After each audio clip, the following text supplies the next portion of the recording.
Breaking news చూస్తున్నాం. బేగంపేట్ విమానాశ్రయానికి గుర్తు తెలియని వ్యక్తుల నుంచి సిబ్బందికి బాంబు బెదిరింపు మెయిల్ వచ్చింది.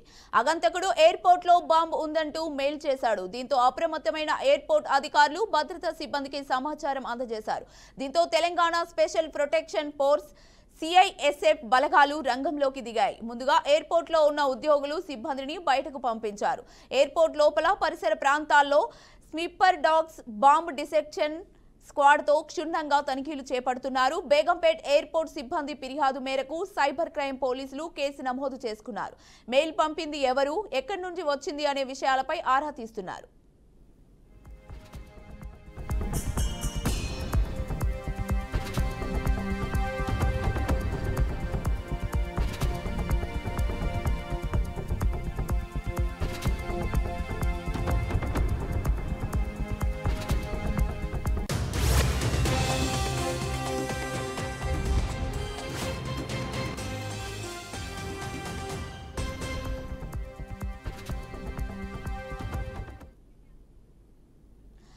తెలంగాణ సీఎం రేవంత్ రెడ్డి ఇవాళ ఢిల్లీ వెళ్లనున్నారు. ముఖ్యమంత్రి అయిన తర్వాత 46వసారి దేశ రాజధానికి వెళ్తున్న రేవంత్ రెడ్డి 2 రోజుల పాటు పర్యటించనున్నట్లు సమాచారం. కాంగ్రెస్ అగ్రనేతలను సీఎం కలవనున్నట్లు తెలుస్తోంది. PCC వర్కింగ్ ప్రెసిడెంట్లు, కార్పొరేషన్ చైర్మన్ల ఎంపికపై వారితో రేవంత్ రెడ్డి చర్చించే అవకాశం ఉంది. మరోవైపు బ్రిటన్ మాజీ ప్రధాని టోనీ బ్లేయర్ ఇతర అధికారులను సీఎం కలవనున్నట్లు సమాచారం. రాష్ట్రానికి పెట్టుబడులను ఆహ్వానించేందుకు వారితో చర్చించనున్నట్లు సమాచారం.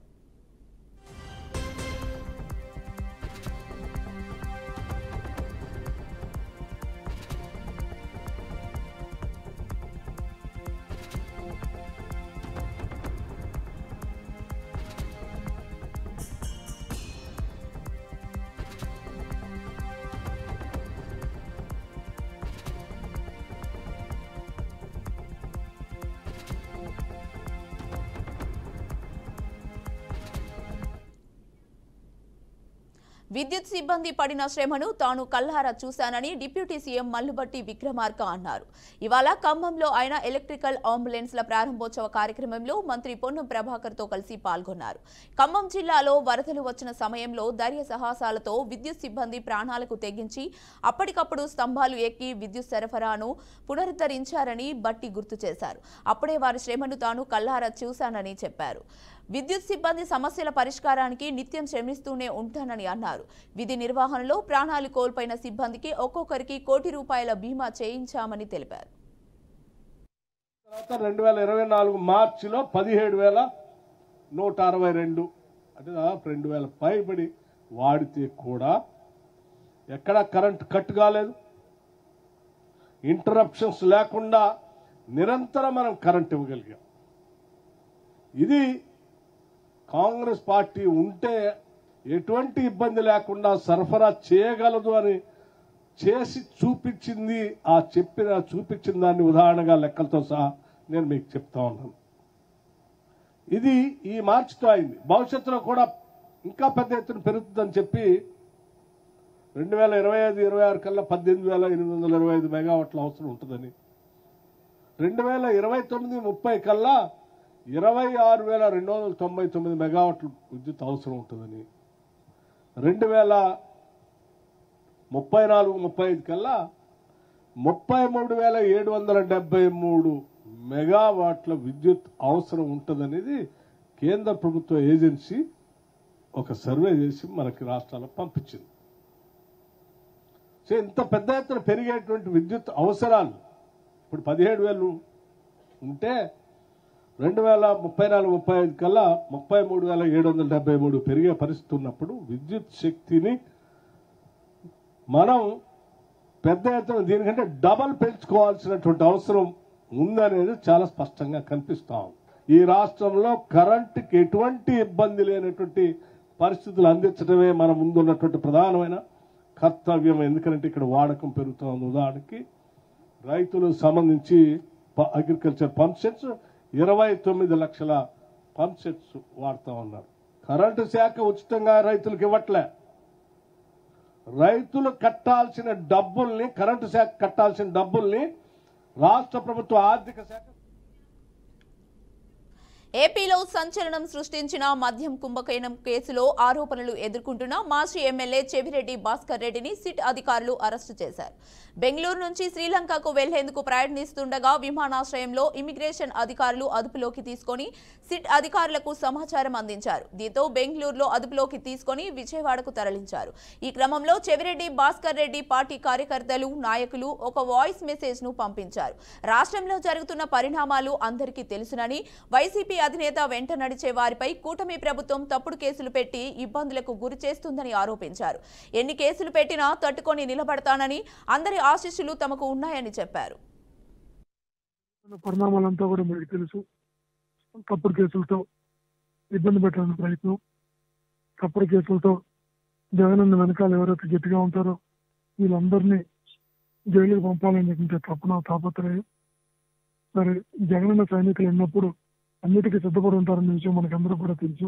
మీరు, నేను, మనం అంతా జగనన్న పోరాట స్ఫూర్తితో పెరిగిన వాళ్ళం, జగనన్న పోరాట స్ఫూర్తితో ఎదిగిన వాళ్ళం. జగనన్నను చూసి ఇట్లాంటి బెదిరింపులన్నీ కూడా భయపడినటువంటి వాళ్ళం. కాబట్టి ఇట్లాంటి వాటిని ఇన్ఛార్జిగా నేను ఎదుర్కోవడానికి సిద్ధంగా ఉన్నా. వాళ్ళు ఏ రకమైనటువంటి ఇన్ని రకాల కేసులు పెట్టినా కూడా తట్టుకొని నిలబడడానికి మీ అందరి బ్లెస్సింగ్స్ తో, జగనన్న బ్లెస్సింగ్స్ తో, దేవుడి బ్లెస్సింగ్స్ తో ఖచ్చితంగా తట్టుకొని నిలబడతాం. సంపూర్ణ సహకారం. జగనన్న బ్లెస్సింగ్స్, దేవుడి బ్లెస్సింగ్స్ ఏమి కావు. ఎన్ని కూడా తట్టుకున్న శరీరం. చంద్రబాబు వస్తాడు, నన్ను జైలు పంపుతాడు ఎప్పటి నుంచో కూడా అదన్న నానుడు కూడా. గత 5 సంవత్సరాల పాలనలో విపరీతంగా కేసులు పెట్టించాడు, జైల్లో పెట్టించాడు, కొట్టించాడు, ఎమ్మెల్యేగా ఉంటే కూడా కొట్టించాడు. తనకు అది ఆనందం అనుకుంటా. మళ్ళా ఏ రకంగా 1 year ఏ సంబంధం లేని నన్ను రకరకాల కేసుల్లో ఈరోజు ఈ కేసులో ఇరికిచ్చి తీసుకెళ్లే ప్రయత్నం చేస్తున్నారు. ఇవాళ ఏం చేసినా కూడా జగనన్న సైనికులను మనం అంతా కూడా గట్టిగా ఉండే వాళ్ళమే. అందులో నేను కూడా ఒకరిని. కాబట్టి మీరందరూ కూడా పార్టీ ఆదేశించే ప్రతి కార్యక్రమంలో గట్టిగా భాగస్వాములు కావాలి. ఖచ్చితంగా ఒకరోజు ముందే వస్తుంది. ఎందుకంటే మనలో క్లీన్ గా ఉన్నాం కాబట్టి దానికి ఆ భయం లేదు. దేవుడు ఆశీస్సులు ఉంటాయి. తప్పకుండా మనందరం కూడా పార్టీ కార్యక్రమాలు ఎంత గొప్పగా జరగాలంటే చంద్రబాబు అనుకోవాలి. ప్రతి ఒక్క వ్యక్తి కూడా ఒక జగన్మోహన్ రెడ్డి లాంటి పోరాట పూర్తి ఉన్నవాడు తప్ప వైఎస్ఆర్ కాంగ్రెస్ పార్టీ అనుబంధ విభాగాల్లో భయపడేటటువంటి వాడు ఒక్కరు కూడా లేడు అని ఒక సందేశం వెళ్ళేలాగా మీరంతా కూడా నేను ఇచ్చేదాకా ఒక రోజు బెయిల్ తీసుకొని వచ్చేదాకా వచ్చిన తర్వాత, ఎందుకంటే ఇదేమో తెలంగాణ ముఖ్యమంత్రి రేవంత్ రెడ్డి హైదరాబాద్ లో గూగుల్ సేఫ్టీ ఇంజనీరింగ్ సెంటర్ ను ప్రారంభించారు. భారతదేశంలో గూగుల్ స్థాపించిన మొట్టమొదటి సేఫ్టీ ఇంజనీరింగ్ సెంటర్ తెలంగాణలో ప్రారంభమవడం సంతోషంగా ఉందని సీఎం అన్నారు. ఆసియా పసిఫిక్ ప్రాంతంలో టోక్యో తర్వాత రెండో సెంటర్ గా, ప్రపంచంలో 5వ సెంటర్ గా గుర్తింపబడిందని తెలిపారు. గూగుల్ సేఫ్టీ సెంటర్ ఏర్పాటుతో వేల సంఖ్యలో ఉద్యోగ అవకాశాలు వస్తున్నాయని రేవంత్ రెడ్డి వివరించారు. దీంతో ప్రపంచ డిజిటల్ యుగంగా మారుతుందన్నారు. 2035 లోపు ట్రిలియన్, 2047 లోపు $3 ట్రిలియన్ ఎకానమీ తెలంగాణ లక్ష్యమని సీఎం తెలిపారు. అలాగే మహిళా సాధికారతకు గూగుల్ సహకారం కావాలని సీఎం రేవంత్ రెడ్డి అన్నారు. Let me share examples of government innovation. We recently started recruiting transgenders in Hyderabad Traffic Police. All these days, all these years, we have neglected transgenders. Now Telangana government has initiated transgenders as recruit in our traffic police. Now we are focusing in GHMC, Greater Hyderabad Municipal Corporation. We are going to engage transgenders. We are going to take them into our system. Another example is Young India Skills University and Young India Integrated Residential Schools. Now Telangana is every year producing 110,000 engineering graduates, but they are getting certificates, but they don't have up to the mark skills. That is why I wanted to fill that gap. So that is why Telangana government has initiated Young India Skills University, headed by Anand Mahendra, is a chairperson of Mahendra Group of companies. The university is under public-private partnership. Government is only facilitator. This public-private partnership is going to look after this skills university. So now we wanted to fill that gap where people are getting certificate but they don't have skills. So we wanted to upgrade their skills to meet the challenges. Like Google, my government wants to create value for my stakeholders, women, youth, farmers. Suryapet జిల్లా కోదాడలో ఇసుక అక్రమ రవాణాకు సహకరించిన కేసులో 7 కానిస్టేబుళ్లపై చర్యలు తీసుకున్నారు. Kodad rural police స్టేషన్లో పనిచేస్తున్న 6 కానిస్టేబుళ్లతో పాటు చిల్కూరు మండల పోలీస్ స్టేషన్కు చెందిన మరొక కానిస్టేబుల్పై బదిలీ వేటు పడింది. ఆంధ్రప్రదేశ్ సరిహద్దు ప్రాంతాల్లో నుంచి వస్తున్న ఇసుక లారీల వద్ద 9 మంది పోలీస్ సిబ్బంది వసూళ్లకు పాల్పడుతున్నారన్న ఆరోపణలు వెలుగులోకి వచ్చాయి. దీనిపై జిల్లా ఎస్పీ రహస్యంగా విచారణ చేపట్టారు. విచారణలో కొన్ని సాక్ష్యాధారాలు లభించడంతో 7 కానిస్టేబుళ్లను బదిలీ చేశారు. ఇసుక అక్రమ రవాణా వంటి అక్రమాలకు ఎవరైనా పాల్పడితే కఠిన చర్యలు తప్పవని జిల్లా ఎస్పీ స్పష్టం చేశారు. ఇప్పటికే బదిలీ చేసిన నేపథ్యంలో మరికొంతమంది కానిస్టేబుల్లో ఆందోళన నెలకొంది.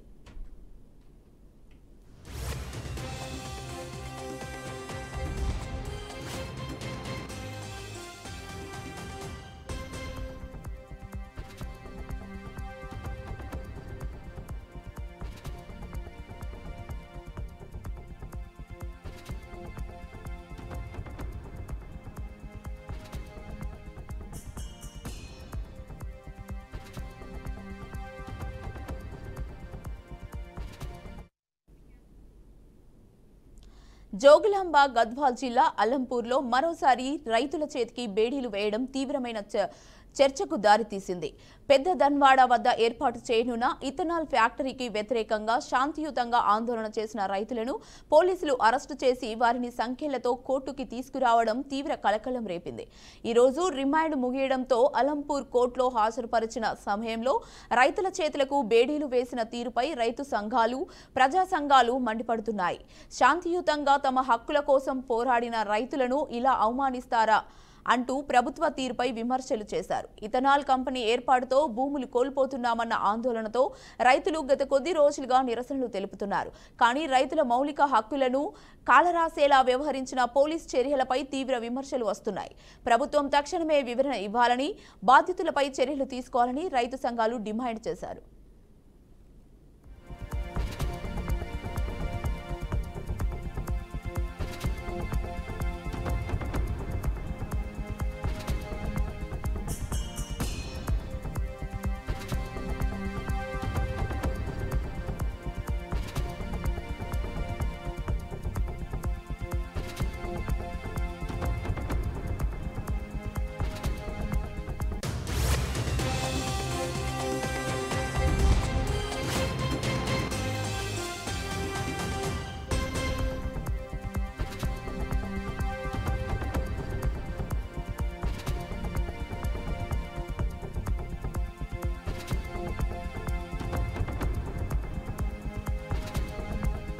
తెలంగాణ ప్రజలకు హైదరాబాద్ వాతావరణ కేంద్రం కీలక సూచనలను జారీ చేసింది. రాష్ట్ర వ్యాప్తంగా భారీ వర్షాలు కురిసే అవకాశం ఉందని తెలిపింది. రాష్ట్రంలోని పలు జిల్లాలకు ఎల్లో అలర్ట్ జారీ చేసింది. పలు ప్రాంతాల్లో ఉరుములు, మెరుపులు, ఈదురుగాలులతో కూడిన వర్షాలు కురిసే అవకాశం ఉందని పేర్కొంది. గంటకు 40 నుంచి 50 కిలోమీటర్ల వేగంతో భారీ వర్షాలు అక్కడక్కడ కురుస్తాయని హెచ్చరికలు జారీ చేసింది. తెలంగాణలో భూపాల్పల్లి, ములుగు, మహబూబాబాద్, కొత్తగూడెం, ఖమ్మం, నల్గొండ, సూర్యాపేట జిల్లాల్లో అక్కడక్కడ వర్షం కురిసే అవకాశం ఉందంటూ పేర్కొంది. భారీ వర్షాల నేపథ్యంలో లోతట్టు ప్రాంతాలు, వరద ముప్పు ప్రాంతాల ప్రజలు అప్రమత్తంగా ఉండాలని వాతావరణ అధికారులు సూచించారు. వర్షం పడుతున్నప్పుడు బహిరంగ ప్రదేశాల్లో ఉండకూడదని వాతావరణ కేంద్రం హెచ్చరించింది.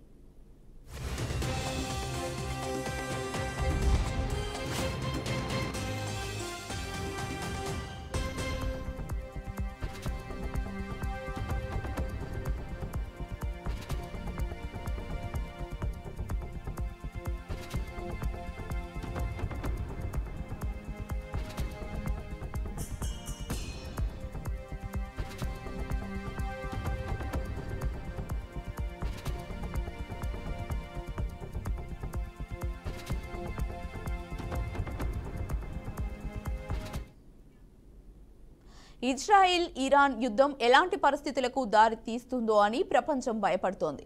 శుక్రవారం నుంచి ఇరు దేశాల మధ్య తీవ్ర స్థాయిలో వైమానిక దాడులు జరుగుతున్నాయి. ఈ దాడులు 5వ రోజుకు చేరుకున్నాయి. ఇరాన్ అణు కార్యక్రమాన్ని టార్గెట్ చేస్తూ ఇజ్రాయెల్ దాడులు చేసింది. ఇరాన్ అణు శాస్త్రవేత్తలతో పాటు ఆ దేశ మిలిటరీ టాప్ జనరల్స్ ని హతమార్చింది. ప్రతిగా ఇరాన్ ఇజ్రాయెల్లోని టెల్ అవీవ్, జెరూసలేం, హైఫా నగర్పై వందలాది మిసైళ్లతో విరుచుకుపడింది. ఈ దాడుల్లో ఇరాన్లో 200 మందికి పైగా మరణించగా ఇజ్రాయెల్లో 20 మంది మరణించినట్లు తెలుస్తోంది. ఈ సమయంలో ఇరాన్ ఇజ్రాయెల్ రక్షణ బలాలు ఏంటన్న దానిపై చర్చ కొనసాగుతోంది.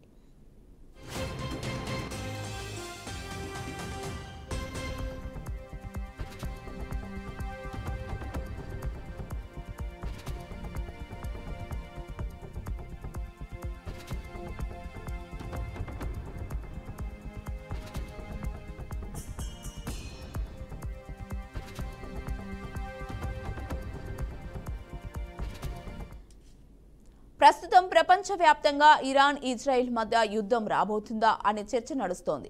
ఇరాన్ మద్దతు ఉన్న లెబనాన్ మిలిటెంట్ సంస్థ హిజ్బుల్లాని ఇజ్రాయెల్ దారుణంగా దెబ్బతీసింది. హిజ్బుల్లా చీఫ్ హసన్ నస్రల్లాతో పాటు దాని ప్రధాన కమాండర్లను దాడిలో హతమార్చింది. ఈ నేపథ్యంలో ఇటీవల ఇరాన్ ఇజ్రాయెల్ పైకి ఏకంగా 180 బాలిస్టిక్ మిసైల్ ని ప్రయోగించింది. ఈ దాడిని ఇజ్రాయెల్ క్షిపణి నిరోధక వ్యవస్థ అడ్డుకుంది. అయితే ఇరాన్ వద్ద తప్పు చేసిందని, తప్పకుండా ప్రతీకారం తీర్చుకుంటామని ఇజ్రాయెల్ హెచ్చరించింది.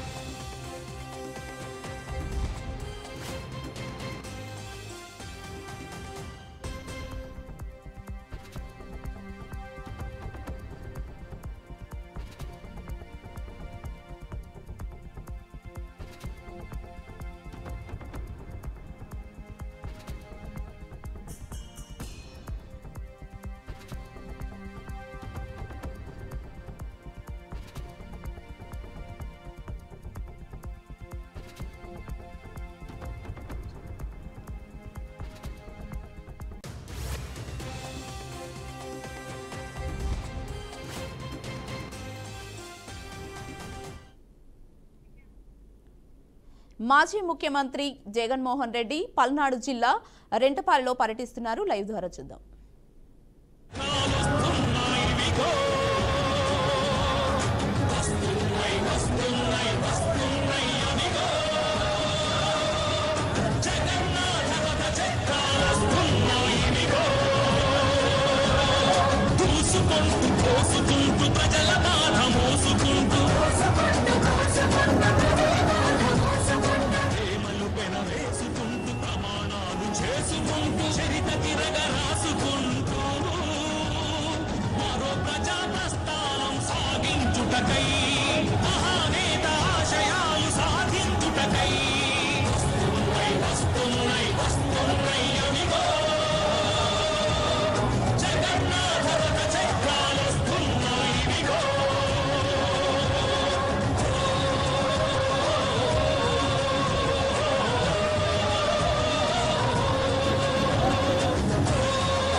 చనిపోతూ నాకు ఇచ్చిపోయే ఇంత పెద్ద కుటుంబాన్ని చూసినప్పుడే నాకు ఊరట వస్తుంది.